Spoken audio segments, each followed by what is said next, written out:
berproses. Seseorang yang nggak akan bicarakan sedetail dan seterbuka siang hari ini kepada banyak orang, tapi khusus ada di kelas ini. Dan ketika saya pertama kali mendengarkan pengalaman beliau ini, saya seperti berkaca artinya sepertinya semua Mahmud Abbas, mamah muda anak baru satu itu, punya journey-nya masing-masing, punya tantangannya masing-masing, punya uh, cita-citanya masing-masing yang tapi kok kayaknya, aduh, kok nggak terjangkau ya, aduh, kok ternyata tidak seindah di atas kertas dan tidak semudah ketika diucapkan ya, itu yang saya rasakan. Nanti teman-teman boleh share apa yang teman-teman rasakan di akhir setelah kakak yang cantik dan muda belia ini berbagi sama kita. untungnya ketika data statistik kita menunjukkan bahwa beliau layak untuk kita ajak di siang hari ini, beliau langsung mau. Biasanya kalau saya ngajakin teman-teman yang baru pertama kali diajak manggung di kelas corporate yang Living Indonesia, itu saya mesti presentasi sendiri nih untuk meyakinkan, begini loh Kak. Tapi alhamdulillah ya, alhamdulillah teman-teman beruntung banget bisa ada di sini bersama kita siang hari ini. Beliau langsung berkenan di tengah kesibukannya sebagai siapa, nanti dia akan cerita sendiri siapakah dia yang sebenarnya, ya kan kalau zaman dulu tuh kalau ada kuis siapa dia, nah beliau akan cerita sendiri. Oke, sebelum saya panggilkan, boleh nggak di kolom chat kasih tepuk tangan virtual? Ya, semua yang dari planet Bekasi, planet Tangerang, planet Bintaro, planet mana lagi itu. Boleh ada tepuk tangan virtual di kolom chat supaya makin semangat. Beliau ini nanti sharing sama kita semua. Yes, mulai muncul tepuk tangannya. Siapakah dia? Di flyer kita sudah lihat namanya. Indah sekali. Siti Rahma Lailia. Seseorang yang akan berbagi dengan kita perjalanannya untuk memutuskan keputusan yang saya yakin gak mudah gitu ya. Tapi disinilah di hari ini Kakak Rahma, selamat siang, assalamualaikum. Silakan ya, panggungnya milik Kak Rahma. Terima kasih Bu Indri. Sebelumnya terima kasih banget yang Living Indonesia Management udah mau mengajak aku untuk mengisi salah satu kelas dari training kelasnya yang Living Indonesia. Jadi siang ini, sebelumnya assalamualaikum, selamat siang semuanya. Aku cukup grogi jujur. Ada pesan dari kakak-kakak audiens, Kak Rama, mohon maaf suaranya boleh dipolkan. Oke. Oke, sebentar. Aku pakai ini. Ya, halo. Oke, ya. Udah cukup jelas ya. Oke. Ya, alhamdulillah hari ini aku diberikan kesempatan besar sama tim Living Indonesia untuk sharing perjalanan aku untuk mendapatkan layar 1 HNW kemarin. Nah, dalam share ini aku coba rangkum dan kasih judul Stand Up, Head Up, Win It, Acceptance and Belief. Judul ini mewakili banget dari rangkaian apa yang telah aku lalui. Dan aku coba pertahankan apa yang sudah aku lalui itu hingga saat ini. Ada apa sih dengan acceptance and belief ini? Kayak narasi yang ada di flyer YLID. Kemarin kan aku bilang kalau ngambil keputusan itu memang tidak semudah mengembalikan tangan. Gitu. Apalagi keputusan yang benar-benar akan berefek panjang, terutama untuk masa depan kita. Butuh validasi, butuh penerimaan, butuh keyakinan, butuh support dan lingkungan yang mendukung. Kalau enggak, itu bakal jadi keputusan yang sia-sia gitu. Hasilnya kayak nothing. Kayak percuma aku ngambil keputusan ini kalau nggak ada itu semua. Bisa jadi keputusan yang kita ambil itu justru membawa ke tempat yang lebih baik gitu, dengan adanya dukungan itu semua. Nah, sebelumnya aku mau disclaimer dulu, aku bukan profesional motivator, aku bukan orang yang ahli, aku sama kayak teman-teman semua. Malah kebanyakan kayaknya yang aku sharing ini mungkin sesi curhat kali ya. Oke. Kak Rama, mohon maaf, boleh itu apa namanya mikrofonnya digeser sedikit lagi lebih dekat? Oh Iya, iya, oke, sorry, karena aku pakai headset ya. headset Bluetooth ya. Nggak apa-apa, ini aku longgarin Ini aja. audiensnya demanding banget pengen dengar suara mertunya. Oh ya, oke, maaf Sudah banget ya. jelas ya Aku nggak kakak-kakak? bisa. Boleh 3-4 respon? Sudah oke? Sudah Oke, sudah oke, sudah oke. oke. Terima Bismillah kasih. ya. Oke, kita lanjut. Halo, ini aku perkenalkan diri aku. Tak kenal maka tak tahu dan tak sayang. Namaku Siti Rahma Wailia, panggilannya Rahma. Backgroundku sendiri adalah S1 Teknik Sipil di Binus University. Aku bekerja kantoran itu udah sejak 2014 dan bahkan aku udah mempunyai license sebagai pengawas operasional pertama di bidang pertambangan dari Dirjen Minerba. Aku udah terjun ke tambang itu dari tahun 2013 sejak kuliah praktek. Dan selama itu aku udah jatuh cinta sama oil YL sejak 2020 gitu. Dan alhamdulillah aku udah koet dengan suami aku sendiri yaitu di bulan Juni 2022. Dan teman-teman kalau mau menghubungi aku lebih lanjut, bisa hubungi aku lewat IG pribadi @rahmalawiria atau @mynatureoil. Dan aku sendiri domisilinya Tangerang Selatan. Jadi kalau teman-teman mau ketemu aku atau kita mau ketemu Warumpi Oil, boleh banget. Aku di Tangerang Selatan domisilinya. Nah, ini sebelumnya bisa dibilang sesi curhat sih, emang bener sesi curhat kayaknya. Ini milestone aku. Sejak pertama bergabung di Young Living, itu di bulan Mei 2020, aku join sebagai member dan sudah mengikuti bisnisnya. Pada saat itu, awal pandemi, bekerjanya masih di rumah. Terus aku mau coba sesuatu bisnis yang bisa aku lakukan, tapi aku bisa menjualnya itu produk yang bisa digunakan setiap hari. Kan banyak ya produk yang hanya digunakan untuk kecantikan, untuk menurunkan berat badan saja gitu, tapi tidak general gitu, tidak untuk menggantikan apa ya semua produk kita dalam kehidupan sehari-hari gitu. Nah, akhirnya aku pilihlah yang living. Nah, selama pandemi itu WFH, akhirnya aku punya waktu untuk explore dan mempelajari semua produk-produk yang living ini.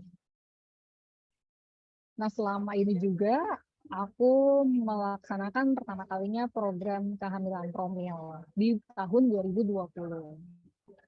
Alhamdulillah di bulan Juni 2020 aku mencapai STAR PSB, waktu terus berjalan dan akhirnya di Juli 2021 aku senior STAR cukup lama ya 1 tahun. Memang pada saat itu aku menjalankan bisnis CL pun juga sebisa aku mungkin karena aku juga sambil kerja, juga sambil promil juga, jadi nggak mau ada beban pikiran terlalu banyak.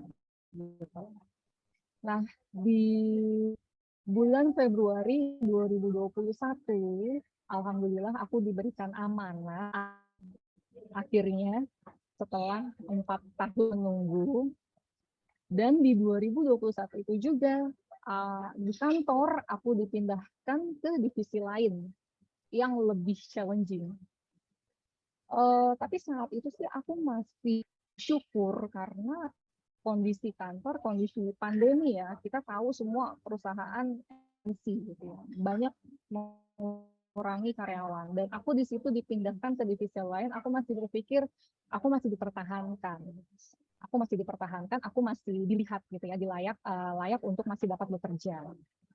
Tapi justru dipindahin ke divisi ini ngebuat aku makin lebih banyak di depan laptop. Wah, itu yang namanya sehari aku bisa lebih dari 8 jam kerja. Subuh aku harus buka laptop, Sabtu aku harus buka laptop, even aku cuti harus bawa laptop, aku harus laporan, karena aku memegang sistem yang aktualisasinya tuh harus aku laporkan setiap hari, setiap sore, sebelum jam 9 malam. Itu harus aku lakukan. Koordinasinya banyak sekali, deadline pekerjaannya juga banyak sekali. Di situ aku udah mulai merasa nggak nyaman lah pokoknya. hubungan aku dengan bos aku sendiri yang baru pun juga udah mulai agak apa ya, agak selek ya, karena beda prinsip.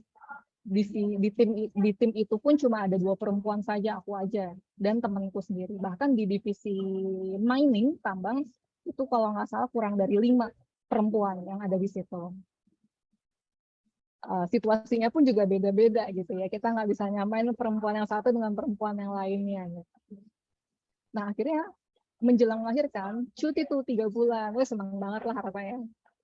Lepas dari laptop, tutup laptop, udah bahkan aku nyimpen laptop di lemari. Aku nggak mau buka laptop pada saat itu.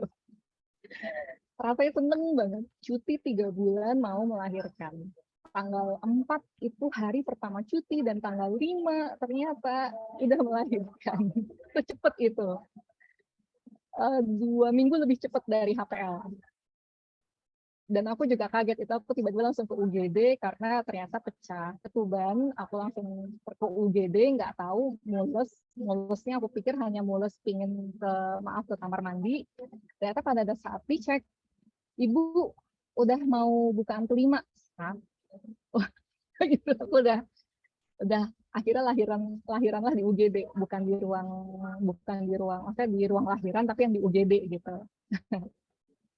Nikmatin 3 bulan pertama sebagai new moms, banyak ups and downs-nya, ini pasti teman-teman semua juga ngalamin. Belajar sebagai new moms berdua dengan suami, nikmatin, berjuang. Aku nggak pada saat itu aku memang tidak memakai suster, jadi cuma berdua aja sama suami. Sebenarnya pada saat itu aku juga belum siap untuk kembali bekerja. Karena situasinya adalah anakku belum bisa untuk ditinggal jauh dari aku dan anakku belum bisa menyusu melalui botol. Jadi masih direct feeding. Di situ aku benar-benar masih banyak yang harus aku lakuin untuk coba settle dengan kondisi aku dan anakku gitu. Jadi rasanya campur aduk banget sih beneran. Di situ aku mulai memasuki banyak fase ya, membanding-bandingkan dengan anak lain. Malah Instagram menurut aku saat itu kayak toxic buat aku.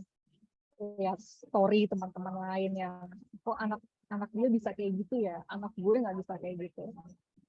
Kok dia bisa ya kerja, nggak tahu ya aku selalu melihat apakah emang seperti itu kenyataannya, walaupun teman-teman pada bilang nih itu di story aja kali, di belakangnya mah mereka pasti juga repot-repot juga gitu ya benar sih, memang biasanya sih memang kayak gitu, cuma kan kadang ya pokoknya pada saat itu pikiranku cukup kacau, membandingkan aku sampai meng-hide story teman-teman aku sendiri yang sebenarnya ya aku nggak ada masalah sama mereka, tapi aku ngerasa aku menjadi toksik untuk diriku sendiri gitu.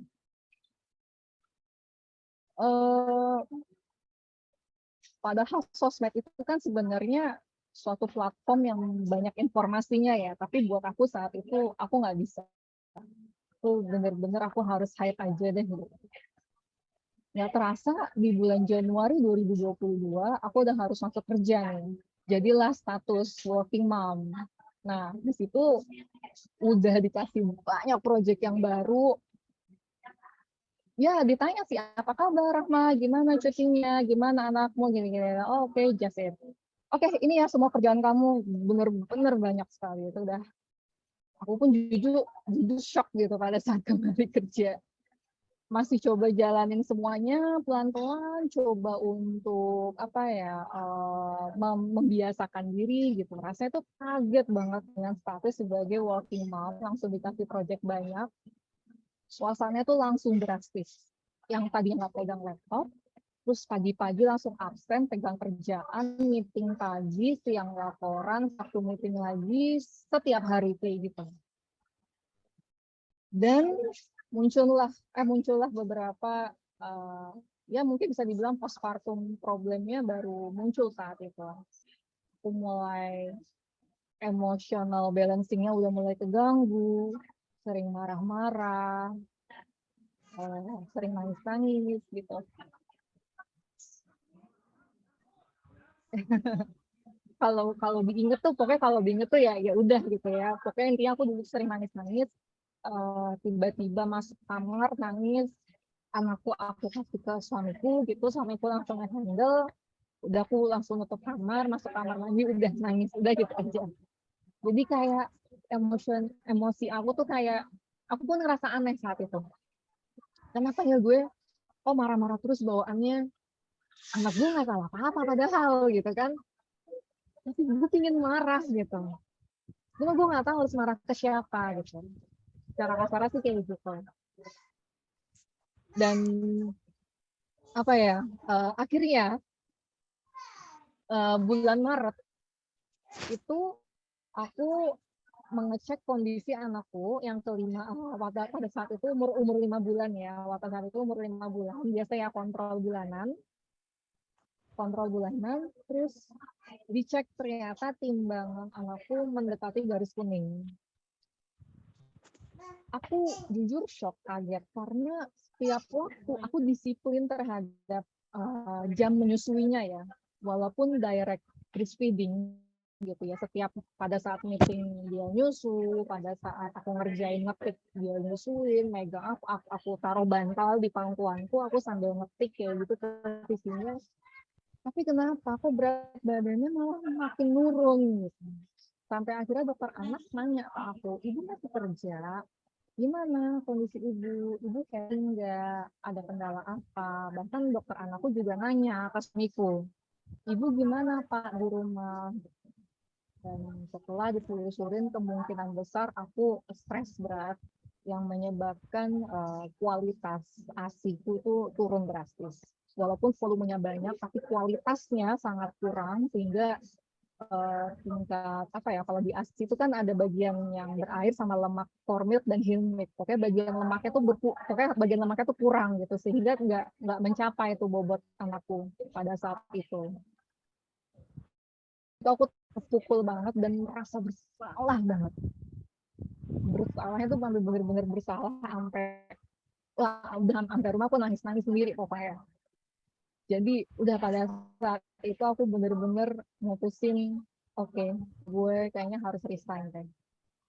Aku ngomong ke suamiku, aku ngomong ke orang tuaku, aku nanya ke teman-teman sepengalamanku, ternyata ada yang bahkan mereka udah pergi sampai ke psikolog.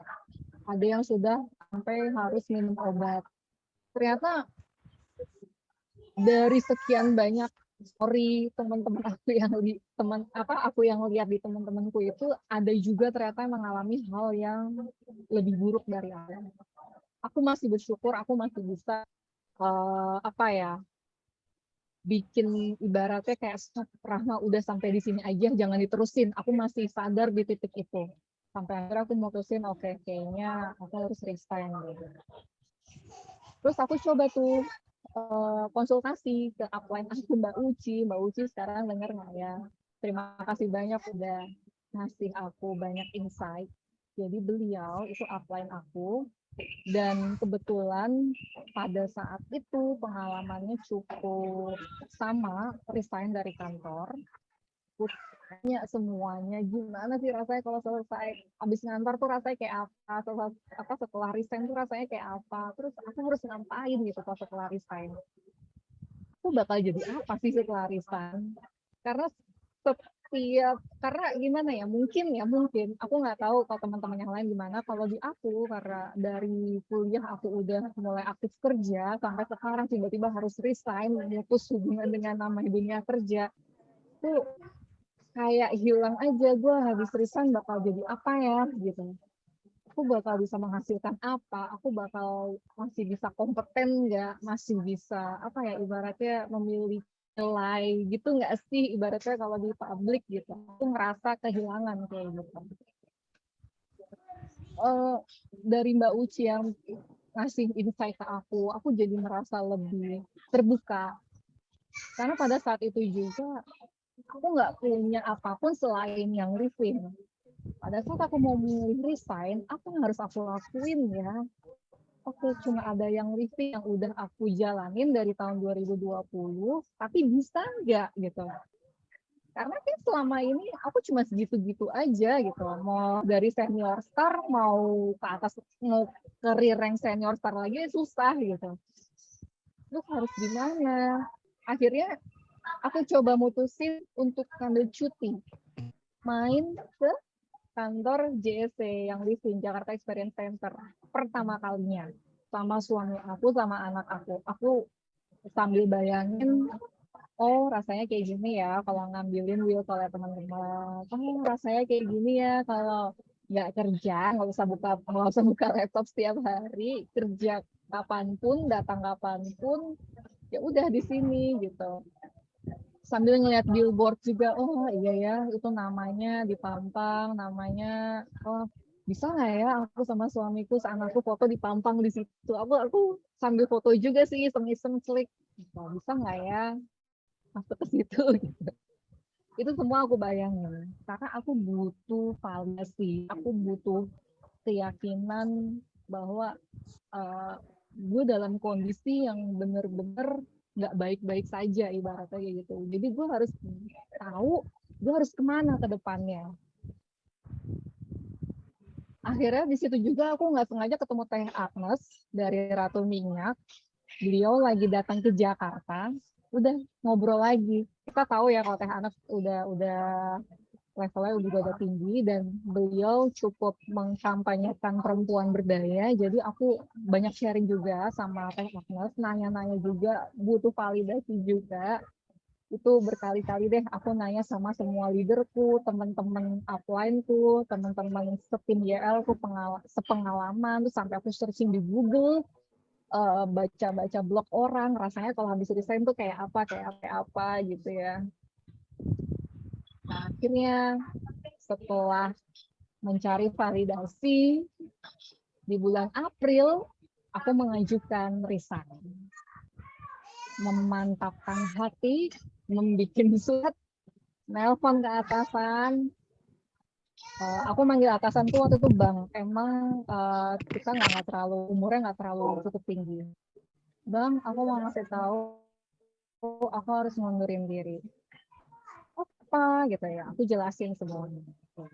Di bulan April itu juga HNW Challenge mulai jalan. Saat itu aku cuma berpikir, oh ya udah challenge ya sebisanya aja deh. Tier 4, alhamdulillah syukur-syukur dapat hadiah gitu. Udah aku cuma begitu aja. Aku nggak mikir muluk-muluk karena di situ aku harus ngasih banyak kerjaan yang harus aku selesaikan tanggung waktu karena mau resign gitu. Banyak yang harus aku apa ya berikan kerjaanku ke teman-temanku, aku harus ngasih tahu teman-teman yang ada di lapangan segala macam itu harus aku selesaikan. Jadi aku nggak terlalu serius HNW pada saat itu. Aku juga udah mulai kerja di kantor karena aku harus nyelesain semuanya. Suami pun juga dinas, jadi aku cuma sendiri sama anakku. Aku pergi ke rumah orang tua aku minta bantuan, aku harus nyelesain semua tanggung jawabku di bulan itu juga. Akhirnya 9 Mei resign, HNW laki juga cuma 5 poin. Rasanya resign. Jadi kalau mau aku ceritain pada saat hari resign ya, hari resign hari akhir nangis-nangis sama teman-teman, balik ke mobil, makin nangis lagi. Makin nangis lagi di mobil. Ada kali hampir 1 jam aku di mobil cuma nangis doang. Rasanya campur aduk banget. Aku cuma bisa nyalahin diri aku sendiri. Kenapa gue nggak bisa kayak teman-teman yang lain? Kenapa gue cuma bisa sampai sini aja? Kenapa sih gue nggak sekeren sama teman-teman yang lain? As a working moms, mereka bisa mengatur waktu. Bahkan ada yang udah lebih punya 3 anak, mereka bisa masih aja jabatannya sebagai manajer gitu kan, naik naik jabatan. Kenapa gue nggak bisa gitu? Pada saat itu aku bener-bener mengalahkan diri aku sendiri. Alhamdulillahnya di tanggal 10 besoknya itu kita ketemuan sama teman-teman GL sister lain. Jadi itu cukup banget menghibur aku sih. Ketemuan di JSC walaupun aku nggak punya orderan saat itu, aku benar-benar cuma bengong duduk ngeliatin teman-teman. Oh ya mereka bikin bahan reels, aku ikut-ikutan juga. Ya udahlah, yang penting gue menghilangkan penat. Yang penting gue mencoba untuk happy dulu untuk saat ini, mencoba untuk healing. Jadi itu aku alhamdulillah banget bisa ketemu sama teman-teman YL saat itu. Nah, di sini adalah pertanyaan terbesar yang harus aku dapatkan untuk diriku sendiri gitu. What happens after quitting your job? Apa sih yang akan terjadi setelah kita resign, terutama untuk seorang ibu ya. Aku benar-benar ngerasa takut, bingung, ragu, bener nggak sih apa yang gue lakuin, keputusan yang gue ambil ini bener apa enggak gitu. Apakah hasilnya bagus nantinya? Seperti apa gue ke depannya nanti itu gue akan jadi orang kayak apa kalau gue nggak jadi orang kerja kantoran. Pandangan publik ke aku akan seperti apa sih gitu. Kadang-kadang tuh aku masih merasa setelah resign itu juga aku masih merasa kayak terburu-buru ya. Karena disiplin waktunya tuh masih kebawa. Bangun pagi, sholat subuh, nyiapin sarapan anak, sarapan, mandiin anak, baru aku mandi, habis itu siap-siap ke kantor. Udah gitu tuh, selama seminggu gitu terus rutinitasnya, dan aku nggak bisa ngilangin kebiasaan itu. Susah banget. Aku bahkan sampai kayak masih ke anakku tuh kayak, ayo dong, ayo kita mandi ya. Habis itu ibu mandi, habis itu kamu sama sama oma, ibu berangkat ya. Oke, aku tuh masih kayak gitu. Jadi bahkan suamiku tuh sampai hampir setiap hari ngingetin, udah, kamu nggak ada lagi yang harus dikejar. Nikmatin aja waktu kamu. Itu suamiku cuma pesen di situ aja. Walaupun kita LDM ya. Nikmatin aja waktu kamu. Kamu udah nggak ada lagi yang dikejar, tenang aja gitu. Oh, oke, oke. Akhirnya aku coba join lah ke banyak acara baik YL maupun di komunitas luar YL. Aku ikut nge-gym, ketemu temen banyak, punya banyak obrolan, bisa sharing. Terus ketemu juga teman YL juga, dan aku justru merasa lebih diterima dan diapresiasi. Nggak ada yang lahir, nggak ada yang lebih benar, itu nggak ada. Aku merasa aku didengar, aku diterima, justru mendukung aku. Rasanya beda banget. Pada saat aku cerita ke teman setimku yang di kantor, itu rasanya gue pengen teriak, pengen cerita ekspektasinya gimana, nggak tahu realitanya apa. Wah, nyesel deh gue cerita sama Allah, dalam hati cuma bilang kayak gitu, udah setelan-telannya deh, nggak mau cerita sama orang kantor lagi, cuma bisa cerita sama teman-teman GL. Aku nggak tahu, alhamdulillah aku dapat komunitas yang segitu positifnya, bisa nerima aku apa adanya dan mau saling support walaupun kita dalam background yang berbeda-beda. Mungkin bisa jadi hal ini nih menjadi sesuatu yang menyemangati aku, yang bikin aku semangat dan terus melangkah untuk memilih DL ini setelah aku resign. Aku jadi lebih menerima diriku sendiri. Emosiku tuh naik turun. Dari yang tadinya menyalahkan diri sendiri, aku jadi tahu aku orang seperti apa. Dari banyak ngobrolan sama Teh Agnes, sama Mbak Uci, aku jadi tahu aku ini orang yang seperti apa. Aku ini orang yang bagaimana, dan aku orang yang apa sih yang membuat aku bahagia ke depannya nanti, akhirnya aku paham. Di teman-teman YL ini juga, alhamdulillahnya teman-teman ini selalu memberikan afirmasi positif setiap pagi. Jadi di sini lebih banyak menerima aku dan memotivasi aku diri sendiri. Jadi tiap pagi tuh di grup itu selalu sharing di grup bilang, aku adalah wanita hebat, aku adalah ibu yang hebat, aku adalah leader yang amanah. Begitu-begitu terus setiap pagi kita rutin. Dan ini membuat kepercayaan diri aku meningkat. Nah, setelah semuanya aku lewatin, kepercayaan diri aku udah meningkat, akhirnya di bulan Juni aku memutuskan untuk nyalain mesin aku lagi. Semangat dan mentalku, hatiku, semua udah aku siapin semuanya lagi. Di situ selain healing, aku yang coba untuk berjam-jam di salon, men-set mental aku lagi, aku nikmatin di salon sambil mikir nanti selanjutnya gimana. Nah, aku sambil healing, sambil jalanin bisnis YL, akhirnya aku memutuskan untuk melakukan pertama kalinya EOS, ini bareng sama tim aku, Mbak Uli, dan ternyata EOS ini memiliki vibes yang berbeda ya, kita bener-bener dipacu untuk gimana sih cara ngabisin stoknya biar habis, itu bener-bener rasa tuh beda. Dan di bulan Juni ini juga, aku kan mendaftarkan suamiku sebagai co-ep ya, dan alhamdulillah suamiku menyetujui dan beliau sangat mendukung aku. Akhirnya kita juga will call bareng ke JSC pada saat suami pulang dan suami sudah resmi jadi co-ep, itu rasanya beda. Suamiku juga alhamdulillah support terbesar aku.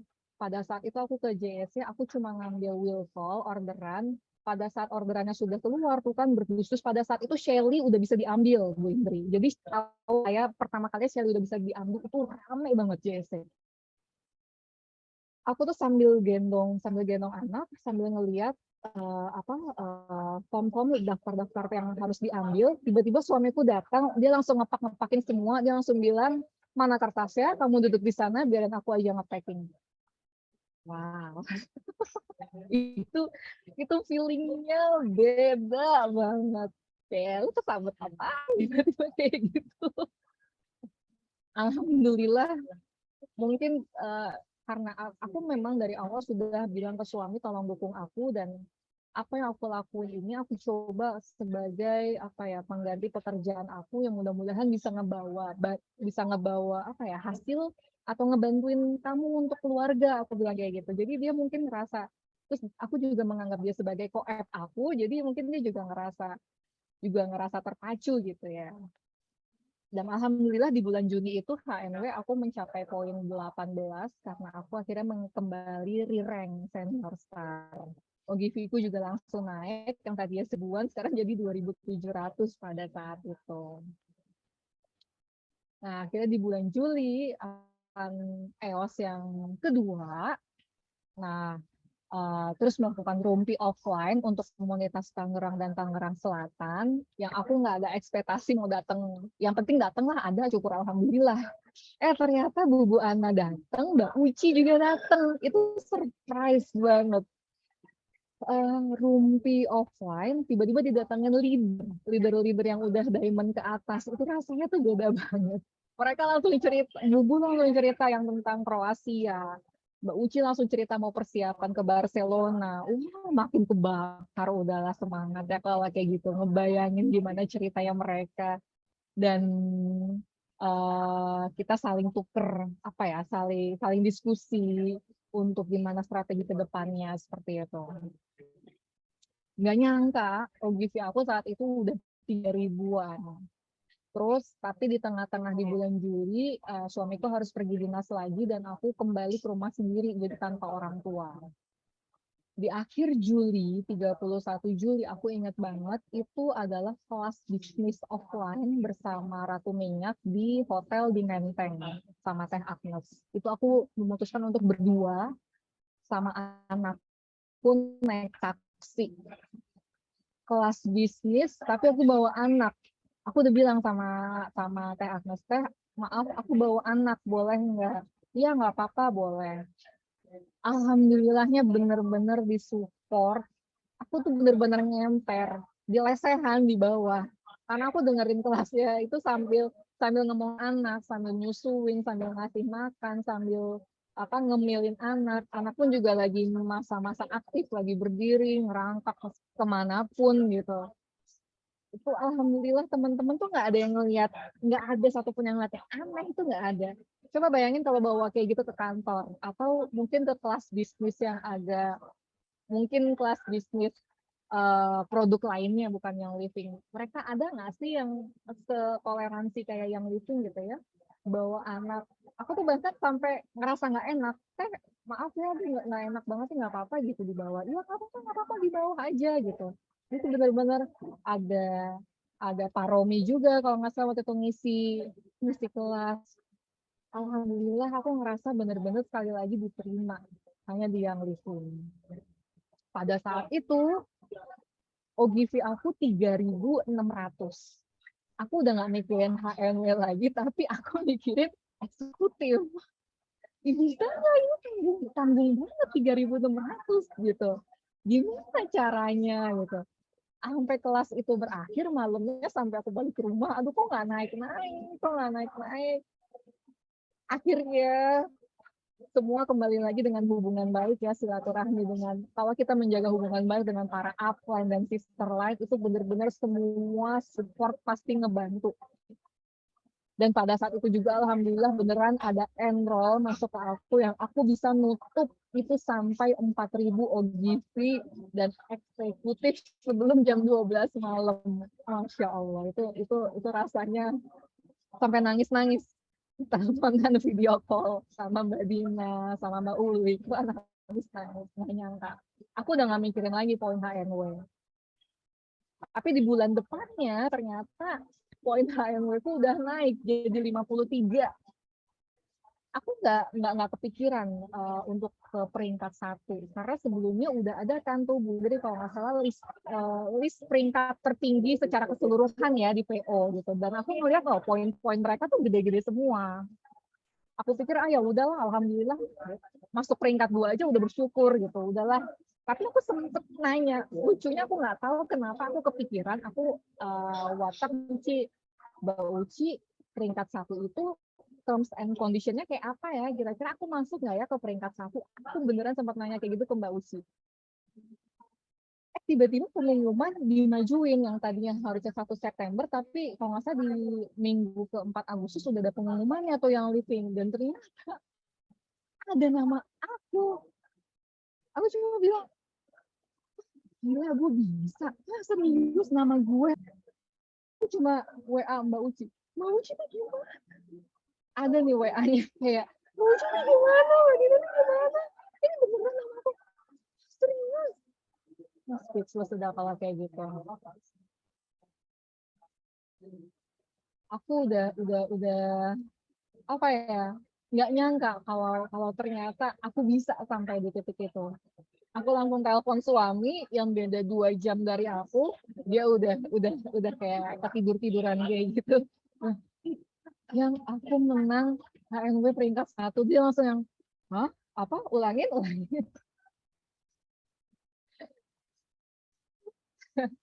Itu benar-benar nggak nyangka.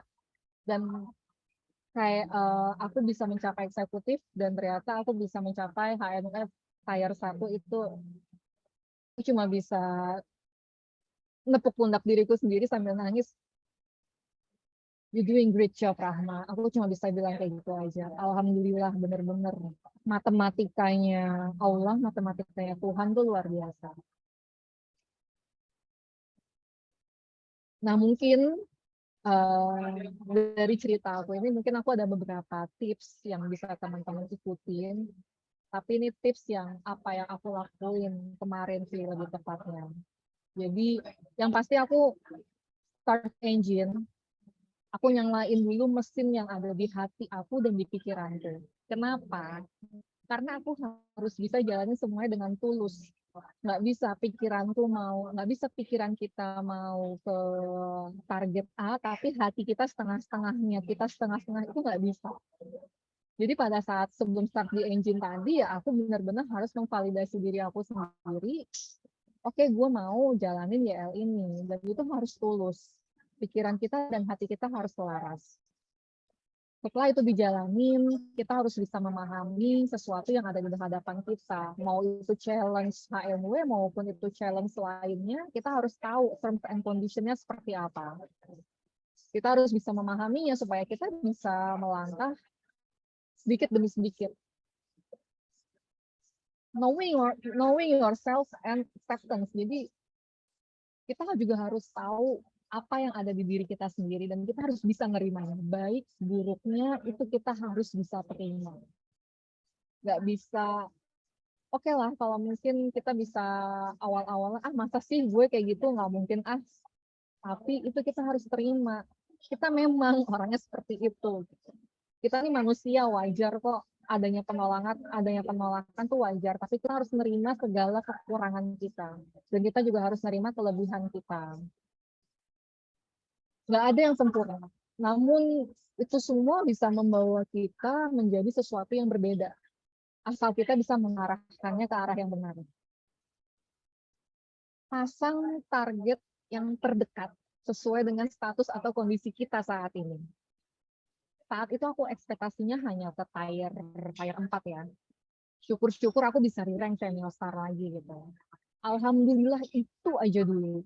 Karena kondisinya saat itu belum mempersiapkan banyak hal. Nah, aku aja pas udah terlihat ke tier 4 dan waktunya masih banyak, baiklah oke kita set ke target selanjutnya yang lebih tinggi.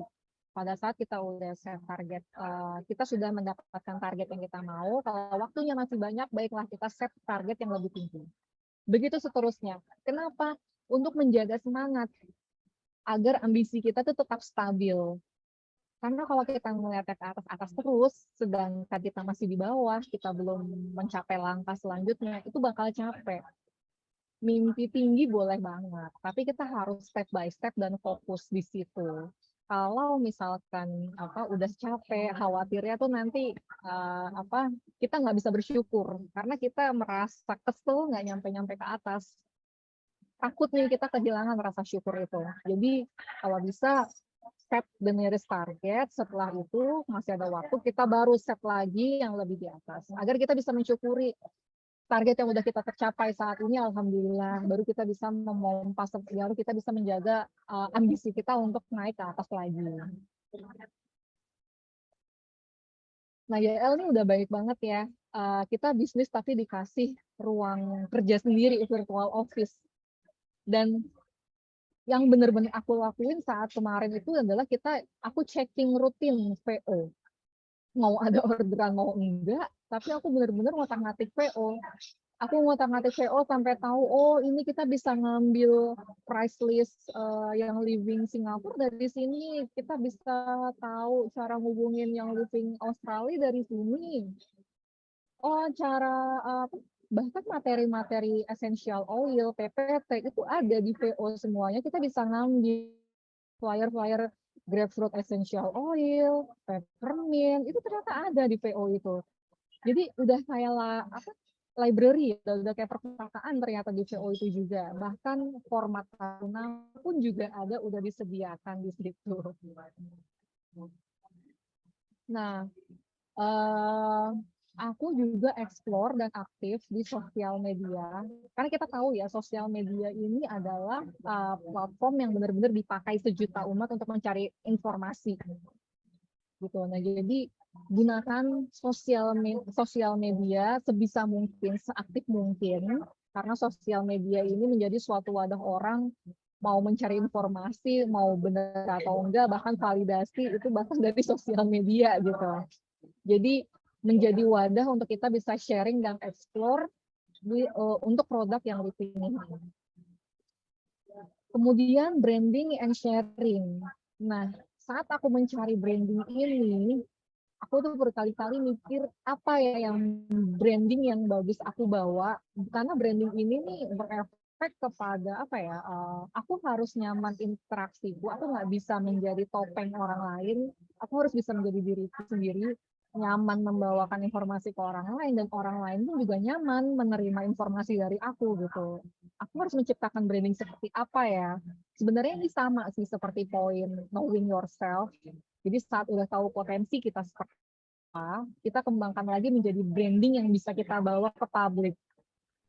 Dan setelah itu kita bisa enak sharing produk yang living ke teman-teman gitu. Baik sharing, nggak hanya sharing, kalau bisa sharing jangan jangan terlalu sering sharing mengenai harga produk. Tapi coba sering sharing cara pemakaian produk, manfaatnya apa, terus dibawa ke kegiatan kita sehari-hari. Karena aku mikir kayaknya orang tuh banyak yang bingung ini cara pakainya gimana, terus emang berguna ya kalau buat kehidupan sehari-hari itu emang berguna ya gitu. Jadi kayaknya lebih bagus kayak lebih banyak sharing di situ. Kita libatkan gaya hidup kita, kegiatan kita sehari-hari sambil bawa produk oilnya, bawa produk YL-nya. Di sini juga aku udah mulai untuk coba pede ya, bawa tumbler YL, bawa buku ada tulisannya YL, bawa katalognya YL, itu kemana-mana aku bawa. Nah, aku jadikan juga YL ini sebagai pekerjaan resmi aku ya, untuk menggantikan pekerjaan kantoran aku. Jadi aku tuh selalu bawa tab, bawa katalog, bawa price list, aku kemana-mana, aku simpen di mobil. Nggak tahu entah ada orang yang mau beli atau enggak, ya udah aku simpan aja di mobil gitu. Juga aku juga cek, aku juga bikin kartu nama. Aku juga bikin kartu nama. Ini formatnya aku dapat dari PO juga. Aku bikin kartu nama yang living aku. Aku juga coba untuk pede ngebawa diri aku sendiri. Oke, gue emang jualannya living dan gue percaya sama produk yang living.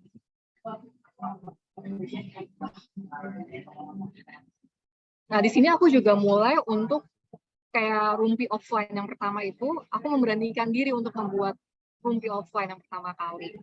EOS juga. Jadi belajar kita untuk bisa lebih open, terbuka sama orang-orang baru. Jadi saat aku mencari kesibukan setelah resign, kan aku ikutan kelas gym tuh. Nah, sesekali aku coba tuh buka omongan ke teman-teman. Sekali ngobrol ke teman-teman gym, ya mencoba untuk nggak garing ya, karena aku awalnya kesulitan untuk ngobrol sama orang-orang asing. Tapi aku mencoba untuk lebih terbuka ya, lebih terbuka untuk mereka, saling ngobrol, ternyata pebisnis juga.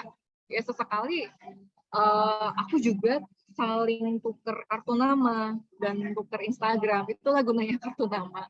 Karena pada saat ketemu seseorang yang ternyata kita nggak tahu, ternyata dia pebisnis juga. Itu aku ketemu, bahkan ada satu orang yang dia perempuan, umurnya lebih muda dari aku. Dia pebisnis, tapi dia tinggal di Prancis. Itu aku langsung, oke, ini kartu namaku. Gitu. Itu menjadi sebuah kesempatan, karena kita nggak tahu ya orang yang kita temui itu ternyata sehebat itu. Jadi aku bawa kartu nama aku tuh kemana-mana, katalog itu kemana-mana, ya udah kenalin, aku Rahma, kerjaan kamu apa Rahma, gitu kan ditanya. Ya aku ibu rumah tangga, tapi aku juga jualan yang living. Kamu kalau mau tahu lebih banyak tentang produk yang living, bisa loh tanya-tanya ke aku bisa ngajak kamu ke JSC Jakarta. Atau di Prancis juga ada loh produk yang living. Sebisa mungkin kita coba percaya diri ya, untuk bisa membuka omongan ke orang lain. Karena itu kesempatan yang luar biasa. Selain coba terbuka, semua itu kan kita ternyata harus keluar dari zona nyaman kita. Nah, rasa zona nyamanku dulu adalah saat itu bekerja kantoran. Jarang ketemu orang, jarang mencoba untuk interaksi, menjual produk ke orang lain, mencoba hal-hal yang baru. Akhirnya setelah resign, aku coba untuk memperkenalkan produk YL ke orang-orang. Terus mencoba untuk belajar agar terlihat lebih pantas dalam menawarkan produk. Bawa katalog tadi, bawa tab tadi, coba belajar komunikasi. Aku juga coba ikut online short course tentang how to handle your communication in business. Itu ada, aku sampai ikut seperti itu. Aku ikut group discussion juga, walaupun online, tapi kita bisa mengutarakan pendapat kita. Nah, yang terakhir, selain kita percaya sama produknya yang kita jual, yaitu produk yang living, kita juga harus percaya dengan diri kita sendiri, dengan apa yang telah kita lakukan. Kita harus percaya kita udah ngelakuin hal-hal yang hebat. Kita harus mengapresiasi diri, menepuk pundak sendiri. Lo udah bekerja keras, Rahma. Kalian udah bekerja keras, keren banget, luar biasa. Kita harus berterima kasih kepada diri sendiri, ini mau ngebawa, ikutin, melewati segala proses yang ada. Dan kita percaya kepada Tuhan bahwa ini mungkin adalah jalan yang memang harus kita lalui. Ini mungkin jalan yang harus aku jalani, aku harus selesaikan. Mungkin ini jalannya, kita nggak tahu, aku nggak tahu akan menjadi orang seperti apa ke depannya, tapi aku harus yakin kalau ini memang jalan yang harus aku lalui. Mudah-mudahan dan kita harus yakin ke Tuhan bahwa hal yang lebih indah akan ada datang di depannya nanti. Nah, terakhir ini ada kata-kata yang bikin aku menjadi pegangan aku hingga saat ini. To succeed, you have to believe in something with such a passion that it becomes a reality. Seperti yang aku bilang tadi, awalnya aku nggak percaya sama diri aku sendiri, aku akan berhasil atau enggak, apakah tujuanku akan tercapai atau enggak, apakah akan terrealisasi atau enggak. Tapi kita nggak boleh berhenti percaya. Karena untuk apa yang kita mau, apa yang kita inginkan, kita harus bisa percaya bahwa yang kita lakukan ini akan berhasil. Seperti yang aku bilang, ini memang jalannya. Kadang sesekali walaupun kita mengalami penolakan, kenapa sih harus ini, kenapa sih harus itu, harus kita selipkan juga bahwa mungkin ini adalah jalan yang harus kita lalui. Karena hal yang tidak disangka-sangka, itu biasanya akan terjadi di luar biasa, akan terjadi luar biasa nantinya. Dan biasanya hasilnya itu akan terrealisasi di luar ekspektasi kita. Sekian dari aku. Mohon maaf kalau ada kesalahan. Sekian Bu Indri. Assalamualaikum warahmatullahi wabarakatuh. Waalaikumsalam warahmatullahi wabarakatuh. Teman-teman, kalau orang Bandung bilang Cirambai atau Cirambai enggak? Pertanyaan saya, siapa yang enggak Cirambai di sini? Terharu berkaca-kaca, siapa yang enggak? Oke, drop love bomb ya, drop love bomb di kolom chat biar Kakak Rama bisa lihat. Langsung ngebom ya love-nya. Jadi Kakak Rama bisa lihat ada ribuan pelukan tadi, ada ribuan love bombs di kolom chatnya. Cirambai pisan, kata si kakak-kakak ya di kolom chat, kata kakak-kakak audiens kita yang tercinta. Oke, kalau boleh saya share, kenapa saya memilih industri ini untuk bekerja. Udah belasan tahun loh saya bekerja, dihitung deh umurnya. Salah satunya karena cerita-cerita inspiring seperti ini. Artinya kita sebagai edukator dari corporate gitu kan, terus ada banyak kakak-kakak yang terinspirasi. Terus benar banget tadi VO ya kan, itu harta karun untuk brand partner, untuk leader yang bisa banget digali jauh lebih dalam lagi. Bahkan ada data-data tim kita sendiri yang hanya kita yang bisa lihat gitu, yang bahkan di market manapun nggak diperjualkan, belikan data itu. Nggak bisa dihack sama Bjorka. Oke. Aduh, love-nya belum berhenti loh. Pertama sih thank you banget karena udah bersedia sharing sedemikian indahnya ya. Aku bisa bilang sedemikian indahnya karena sesuatu yang dilakukan dengan hati, sepenuh hati, akan sampainya ke hati juga kita yang dengar. Semoga yang di rumah, kakak-kakak yang udah berkenan meluangkan waktu untuk hadir ke kelas ini, mendapatkan inspirasi lagi, yang lagi down motivasinya, tersemangati lagi, teringat lagi apa sih yang membuat kita kembali ke YL, apa sih yang membawa kita kenal sama YL, komunitas seperti apa sih yang support saya gitu kan, karena banyak konsultan bisnis di luar Indonesia yang terdekat Singapura, Malaysia, Australia itu lagi look up ke Indonesia, terutama yang living Indonesia, itu kekuatannya di komunitas. Mereka bilang ini unik banget, MLM yang unik banget, yang kalau yang bergerak itu komunitas, siapa yang bisa ngentiin? Gitu, siapa yang bisa memberhentikan semangat yang ada di situ dan inspirasi yang saling menular satu sama lain. Tadi Kakak Rama bercerita dengan jelas bahwa ada figur-figur leader yang involve, yang terlibat, yang turut serta dalam perjuangannya. Next time tentunya Kak Rama akan replace tempat mereka untuk ke bawah lagi dan seterusnya dan seterusnya. Banyak yang ini aku bersyukur banget kalau bisa dibilang Bu Indri, bisa bersyukur banget ketemu sama leader-leader yang benar-benar memiliki support setinggi ini, dan ini menjadikan aku mungkin mereka sebagai cerminan untuk diriku agar aku bisa menyalurkan lagi ke tim aku sendiri. Amin, amin ya Allah. Tuh kan banyak yang merinding disco, banyak yang bangga, pasti banyak yang bangga, banyak yang merinding dan insya Allah sih jadi pahala ya karena yang diceritakan adalah true story, terus journey yang setiap di hari kita itu ada, tapi kita butuh mendengar journey-journey yang lain untuk kemudian tadi ke arah istilahnya itu mengenali diri sendiri. Memang kita sering lupa siapa diri kita. Nah, cerita-cerita seperti ini yang kemudian mengingatkan kita lagi dan lagi dan lagi. Ya kan, ya kan. Ini tadi tuh aku mau nunggu kolom chatnya belum berhenti. Mau nanya ke teman-teman, adakah yang ingin ditanyakan dari kisah yang tadi sudah disampaikan?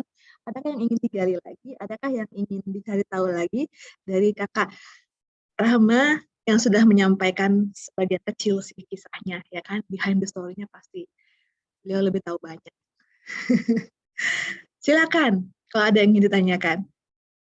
Jadi kalau sambil menunggu pertanyaan dari kakak-kakak ya, aku sih mau tanya satu hal tentang time management, Kak Rama, tentang time management punya bayi, terus suami yang sering dinas, ya kan, terus sekarang di rumah sendiri, artinya hanya berdua. Kita nggak tahu apakah sekarang udah punya suster atau belum, tapi tetap aja yang namanya ibu-ibu, walaupun punya asisten, punya helper, punya suster, semua yang masih bisa dipegang sendiri ya dipegang. Yang namanya asisten ya statusnya ya asisten, gitu kan, meng-assist ketika kita membutuhkan bantuan. Boleh nggak di-share sama kakak-kakak semua di sini? Karena yang terinspirasi pasti banyak, tapi challenge yang pertama adalah tentang time management. Oke, jujur kalau dibilang time management, aku pun sebenarnya bisa dibilang masih cukup berantakan ya Bu Indri ya. Tapi kondisi aku adalah aku gimana ya? Aku nggak tahu apakah ini memang naluri ibu ya. Mungkin teman-teman yang lain yang udah punya anak juga mungkin memiliki rasa yang sama, yang tiap pagi memang kita harus bangun pagi, harus beres-beres sesempat mungkin anak masih tidur, kita harus beres-beres rumah, nyiapin makanan, masak. Jadi yang ada aku sebisa mungkin kalau aku mau melakukan sesuatu yang penting di keesokan harinya, aku pasti buat reminder. Kalau reminder yang nggak berhasil, aku biasa bikin 2 kali, aku naruh notes di kulkas. Ya, karena sekarang urusannya udah meja makan, dapur, anak, meja makan, dapur, anak. Jadi bikin note di kulkas yang gede banget, kelihatan gitu. Karena tiap hari kan pasti buka tutup kulkas. Bikin reminder di situ. Contohnya kayak hari ini aku harus seminggu kemarin aku udah harus menyelesaikan materi presentasi ini, itu udah aku harus set dari seminggu sebelumnya. Udah aku harus menyelesaikan segala deadline kalau bisa sehari sebelum tanggal deadline itu. Ya karena untuk apa? Untuk mengukur agar pasti akan ada situasi kondisi yang kita nggak bisa jamin ya nanti apakah akan terlambat atau gimana. Contoh kayak hari ini gitu, ternyata aku hari ini harus bawain materi ternyata di luar bukan di rumah gitu. Jadi itu udah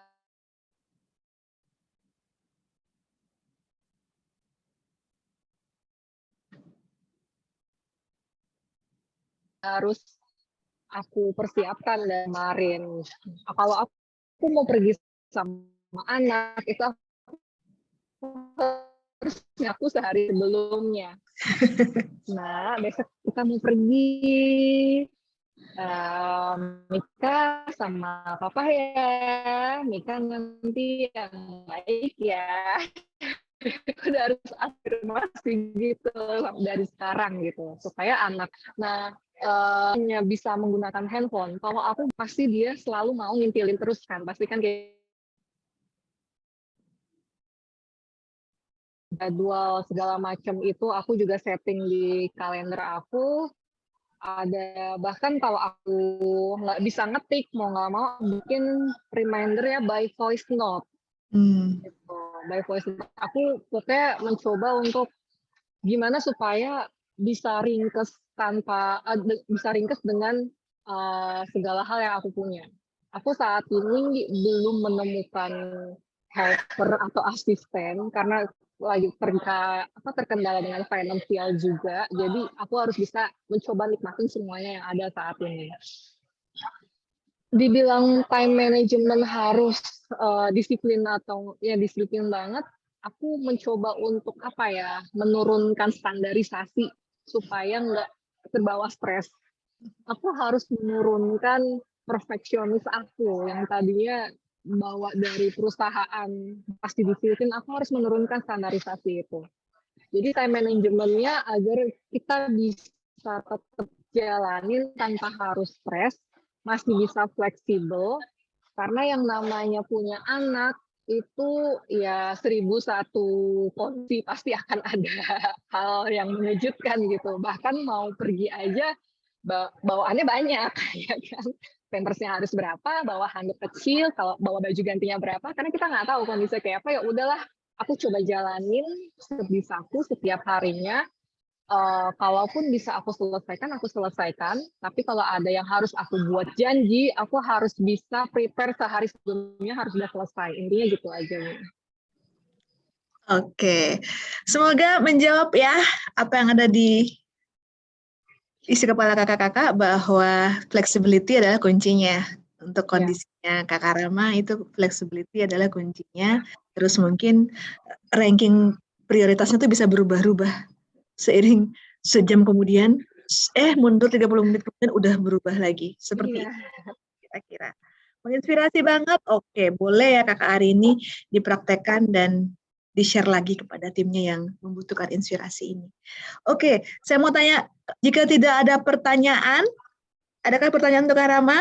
Jika tidak, thank you so much sudah prepare ini sebaik mungkin, sudah bersedia meeting sama kita, sudah bersedia ngangkat telepon saya, dan pada akhirnya bertemu dengan semua teman-teman kita di hari yang mendung sih, tapi hati kita hangat dan gemuruh ya, ada sama-sama di sini. Alhamdulillah. Boleh 2-3 kalimat penutup yang disampaikan kepada teman-teman, himbauan, reminder, apapun itu, silakan Kakak Rama sebelum kita akhiri.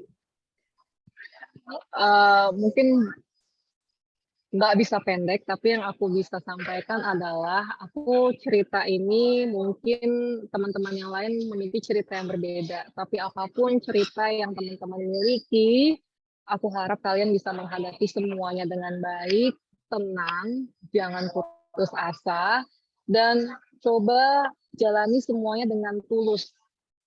Terima apa adanya dan yakin kalau memang jalan yang kalian hadapi ini memang harus yang kalian lalui. Itu aja dulu. Yeay, semoga melekat selalu ya pesannya dari Kak Rama untuk kita semua siang hari ini. Semua kayaknya berat sih berpisah. Tapi kita harus berpisah. Kita harus berpisah untuk kemudian lakukan, karena inspirasi nggak bisa cuma berhenti hanya ketika kita mendengarkan dan terpukau dan terketuk dan tersentuh hatinya. Tapi setelah itu kita mau ngapain? Ya, yang tahu adalah kakak-kakak semua. Oke, salah-salah kata mohon dimaafkan dari saya, Indri Melani. Bagi yang belum kenal, tentunya juga bersama Kakak Rama yang sudah bersedia sharing bersama kita siang hari ini. Sehat-sehat terus dimanapun kakak-kakak semua berada. Sampai jumpa di kelas-kelas berikutnya. Mbak Rama jangan kapok ya, kita ajakin lagi lain waktu nanti. Yang lebih terima kasih Bu Indri. Dari Sabang sampai Merauke, selamat sore. Bye-bye. Assalamualaikum. Waalaikumsalam.